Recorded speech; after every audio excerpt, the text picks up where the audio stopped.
Hello everyone, welcome to Unacademy. मैं Shubham Sisodia Unacademy पे आप सबका बहुत बहुत स्वागत करता हूं। आपने इनका नाम तो सुना ही होगा, जस्टिस यशवंत वर्मा। काफी ज्यादा न्यूज़ में थे बिकॉज ऑफ भरे सारे जो नोट हैं, जले हुए नोट हैं, स्टोर रूम में मिले थे। उसकी वजह से काफी दिन चर्चाओं में रहे थे। तो अभी इन चीजों के बारे में हम बात करें तो यहां पर जो हमारा पार्लियामेंट है, पार्लियामेंट के द्वारा या गवर्नमेंट के द्वारा जस्टिस यशवंत वर्मा के खिलाफ में जो महाभियोग है, ये महाभियोग लाने की बात करी जा रही है। संसद का जो अगला हमारा मानसून सेशन, मानसून सत्र आने वाला है, उसमें इनको रिमूव किया जाएगा ना। इस वीडियो में मैं आपको बताऊंगा पूरा मामला क्या था, किस तरह से इस मामले को दबाने की, छुपाने की कोशिश करी गई जस्टिस साहब के द्वारा। क्या कमिटी ने अपनी सारी जो अपना पूरा का पूरा जो फाइंडिंग है वो फाइंडिंग निकाली, और इतना ही नहीं, इसके साथ साथ जो कॉन्स्टिट्यूशनल प्रोविजंस हैं किसी जज को उसके पद से हटाने के, उसके साथ साथ हमारा न्यायाधीश जांच अधिनियम, उसके अंदर जितनी भी सारी डिटेल्स हैं उनके बारे में आपको यहां पर बता रहा हूं। ये वीडियो आप सबके लिए बहुत इंटरेस्टिंग होगा, बहुत सारी इंफॉर्मेशन, बहुत सारी नॉलेज आप इस वीडियो से यहां पर गैदर कर पाएंगे। चलिए शुरुआत करते हैं। तो सबसे पहले मैं आपको यहां पर इस पूरे मामले की जो टाइमलाइन है उसको समझाना चाहूंगा। जैसा आप लोगों को पता है, जस्टिस यशवंत वर्मा इलाहाबाद हाईकोर्ट के जज थे। दरअसल इनके दिल्ली स्थित जो आवास था वहां पर एक आग लग गई थी, और उस आग को बुझाने के लिए जो हमारे फायर ब्रिगेड के जो कर्मचारी हो गए हुए थे, स्टोर रूम में जब उनके द्वारा आग बुझाई गई तो यहां पर देखा गया कि लगभग 1.5 फीट ऊंचे जो जले हुए कुछ नोट हैं, नोटों की परत वहां पर मिली। और उसके ऊपर सोशल मीडिया पर बहुत सारे मीम्स भी बने। आप सब लोगों को पता होगा कि आग बुझाने के लिए गए थे, फायर ब्रिगेड वाले आग लगा के आ गए, क्योंकि सारी चीजें यहाँ पर एक्सपोज हो गई। बहुत सारा पैसा यहाँ पर जो देखने को मिला, बहुत सारे जो फिर चार्जेस हैं इनके ऊपर, ये चार्जेस इनके ऊपर यहाँ पर देखने को मिले। करप्शन जैसी चीजें यहाँ पर निकल गई कि इतना सारा पैसा आ कहां से गया जो स्टोर रूम में रखा था। पहले तो डिनाई करा गया कि मेरा पैसा नहीं है, ये पैसा पता नहीं कहां से आ गया, ऐसी चीजें बोली गई। लेकिन इन सभी चीजों को जांचने के लिए, इन सभी चीजों को चेक करने के लिए जो एक इंक्वायरी है वो इंक्वायरी बिठाई गई।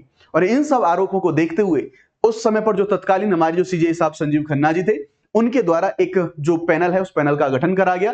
सीजेआई न्यायमूर्ति के खिलाफ उन्होंने, यानी कि जो सीजेआई साहब हमारे जो संजीव खन्ना जी थे, उन्होंने न्यायमूर्ति वर्मा के खिलाफ गहन जांच के लिए 3 सदस्यीय समिति की जो गठन है वो गठन यहां पर उनके द्वारा करा गया था।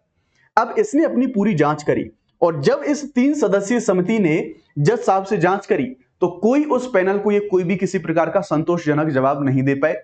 इधर उधर घुमाते रहे बातों को। डायरेक्टली इस कमिटी ने अपनी जांच में ये फाइंडिंग ली कि जस्टिस जो हमारे यहां पर यशवंत जो साहब हैं, इनके द्वारा न्यायमूर्ति जो यशवंत वर्मा जी हैं, उनके द्वारा कोई ऐसा कोई सेटिस्फैक्टरी आंसर नहीं दिया गया। वो बस यही कहते रहे कि मुझे फंसाने की कोशिश करी जा रही है, मेरे खिलाफ साजिश करी जा रही है। वो पैसा कहां से आया एग्जैक्टली उसका कोई उनको संतोषजनक जो जवाब है वो नहीं मिला। कमिटी ने यहां पर इस तरह से फिर अपनी जो पूरी की पूरी जो इन्वेस्टिगेशन है, पूरी जांच करी, और जांच को अपना पूरा यहां पर सबमिट करा। उसके बाद यहां पर हम देखेंगे फिर कोर्ट में कुछ प्लीज वगैरह भी गई थी, कुछ यहां पर जो कोर्ट का इंटरफेयर है वो भी यहां पर लाने की कोशिश करी गई थी, एफआईआर की डिमांड ऐसी करी गई। तो कोर्ट ने यहां पर ये बोल दिया था कि ये पूरा का पूरा मामला प्रधानमंत्री, राष्ट्रपति, यानी कि जो संसद के द्वारा मामला है, पूरा वहां देखा जाएगा। अब इसी चीज को देखते हुए यहां पर सरकार के द्वारा ऐसी कोशिश करी जा रही है कि जो आने वाला मानसून सत्र है उसमें इनको हटाने के लिए जो कुछ प्रस्ताव है, या फिर हटाने के लिए जो महाभियोग प्रस्ताव है उसको लाया जाए। अब इतना ही नहीं, अब जब ऐसा कोई बड़ा स्टेप लिया जाएगा, किसी जज को हटाना बहुत आसान चीज नहीं है, एक बड़ी प्रक्रिया होती है। तो अब इस पूरे काम को करने के लिए जो राजनीतिक सहमति है वो बनाने की कोशिश करी जा रही है। जैसे संसदीय मामलों के मंत्री जो हमारे किरेन रिजिजू साहब हैं, उनके द्वारा अभी जो विपक्षी लोग हैं, विपक्षी दल हैं, उनकी सहमति ली जा रही है, फिर उनको उनसे उनके जो पक्ष हैं वो जानने की कोशिश करी जा रही है। और ऑलमोस्ट उन्होंने एक काम को पूरा यहां पर कर लिया है। सभी जो विपक्षी दल हैं, विपक्षी नेता हैं, उनसे मीटिंग्स हो रही हैं, उनको बातें बताई जा रही हैं। और यहां पर अल्टीमेटली अगर मैं देखूं तो ऐसी भी फाइंडिंग्स देखने को मिल रही हैं कि जो विपक्षी दल हैं वो भी सभी दलों ने इस चीज पर सहमति जताई है कि वो जो न्यायपालिका है उसकी पारदर्शिता, उसकी जवाबदेहिता, उसको सुनिश्चित करने के लिए वो सरकार के सपोर्ट में खड़े हुए हैं। उन्होंने कहा है कि इस पूरे प्रस्ताव को हम आगे बढ़ाएं, और महाभियोग की प्रक्रिया के द्वारा जज साहब हैं, इन जज साहब को अब हमें रिमूव करना चाहिए। क्योंकि सारी जो कमिटी थी उसने अपनी जो जांच करी थी, उसमें जांच में उन्होंने पाया कि जो आरोप थे सही थे, करप्शन का पैसा, ये सारी चीजें यहां पर निकल के आई थी ना। हमारे लिए जरूरी हो जाता है कि पूरा प्रोसेस, क्यों? क्योंकि किसी जज को उसके पद से हटाना एक बहुत ही जटिल प्रक्रिया होती है। अब ये जटिल प्रक्रिया क्या है? एज अ यूपीएससी एस्पिरेंट या फिर आप कोई भी गवर्नमेंट एग्जाम की प्रिपरेशन कर रहे हैं तो डेफिनेटली आपको इसके बारे में पता होना चाहिए। और एक बहुत बड़ा डेवलपमेंट, एक बहुत बड़ा इवेंट है हमारे एग्जाम की प्रिपरेशन की दृष्टि से। तो मैं अब आपको डिटेल में बताऊंगा कि जब एक जज को हटाया जाता है तो एग्जैक्टली क्या प्रोसेस अपनाया जाता है, आपके संविधान में क्या लिखा हुआ है, और संसद के द्वारा बनाया गया जो न्यायाधीश जांच अधिनियम है उसके अंदर क्या लिखा हुआ। बहुत सारे लूप होल्स मिलते हैं, कई बार काफी सारे जो एस्पिरेंट्स हैं वो कंफ्यूज हो जाते हैं। उन सभी कंफ्यूजन को दूर करने की हम यहाँ पर कोशिश करेंगे ना। आगे बढ़े उससे पहले आपके लिए जो जरूरी इंफॉर्मेशन है उसके बारे में आपको यहाँ पर बता देता हूं। अनअकैडमी के द्वारा हमारे जो सभी प्लस कोर्सेज हैं उन पर मैक्सिमम डिस्काउंट को यहाँ पर अवेल करके रखा गया है। आप अनअकैडमी के प्लस कोर्सेज को केवल 19,999 जस्ट इस प्राइसेस में आप जो अनअकैडमी के टॉप एडुकेटर्स हैं उन सभी से आप यहां पर पढ़ सकते हैं अकॉर्डिंग टू योर चॉइस, जिसमें आपको prelims, mains, interview, GS, CSAT, test series सब कुछ आपको यहां पर देखने को मिलता है। तो आप यहां पर जो सभी के सभी देखते हैं और यहां पर इसकी जो लिंक है आप इसी वीडियो के डिस्क्रिप्शन में आपको मिल जाएंगी। और ध्यान रखिएगा, अगर आप मैक्सिमम डिस्काउंट चाहते हैं तो you have to use Shubh 50 code. अगर आप ये कोड का इस्तेमाल करते हैं तो आपको मैक्सिमम डिस्काउंट मिलेगा। उसी प्रकार से अगर आप केवल मेंस की तैयारी करना चाहते हैं तो जस्ट 5,999 में, और साथ ही अलग अलग जो मॉड्यूल्स हैं वो अलग अलग मॉड्यूल्स की प्रिपरेशन भी आप यहां पर मेंस के जो अलग अलग पेपर्स हैं वो कर सकते हैं। बैचेस के बारे में हम बात करें तो आरंभ बैच हमारे बाइलिंगुअल बैच हैं जो कि जीएस 2026 को टारगेट करते हैं। ये हमारा प्रारंभ बैच है जो कि प्रॉपर्ली हिंदी का बैच है, ये भी 4 जून से शुरू हो चुका है। और साथ ही साथ जो हमारा इंग्लिश का बैच है ये भी 4 जून से, सारे के सारे बैचेस शुरू हो रहे हैं। अभी जल्दी से जल्दी ज्वाइन उनको आप कर सकते हैं ना। अब बात करते हैं कोर कंटेंट के बारे में, आपके जो एग्जाम के लिए आपके लिए जो बहुत ज्यादा जरूरी होने वाला है कि अगर किसी न्यायाधीश को हमें उसके पद से हटाना है तो आपके संविधान में क्या प्रक्रिया दी गई है, आइए उसके बारे में बात करते हैं।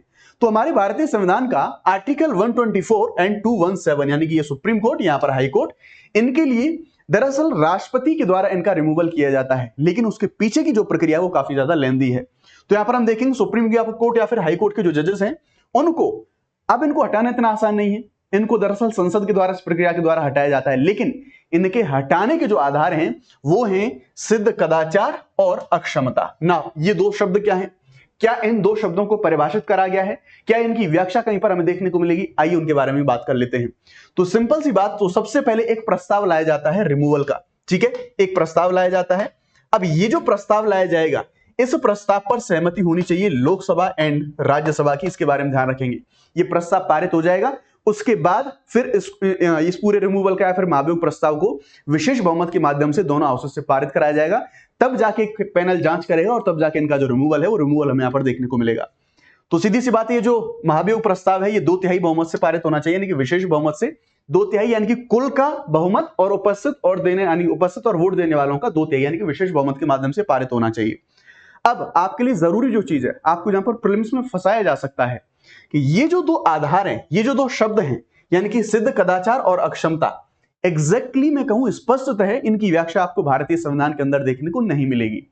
सो सिंपल सी बात मैं यहां पर ये कहूं तो अलग अलग, हालांकि जो सुप्रीम कोर्ट के वेरियस जो इंटरप्रिटेशंस एंड डिसीजंस है वहां पर इन चीजों को एक्सप्लेन करा गया है कि जानबूझ के कदाचार में भ्रष्टाचार, ईमानदारी की कमी, नैतिक पतन, इनसे जुड़े जो अपराध हैं ये सब कदाचार के दायरे में आते हैं। लेकिन इसके लिए डिटेल में हमारे पास और भी कुछ चीजें, हमारे पास एक्ट है, उसके बारे में बात करेंगे। तो यहां पर हम देखेंगे इसको परिभाषित नहीं करा गया है।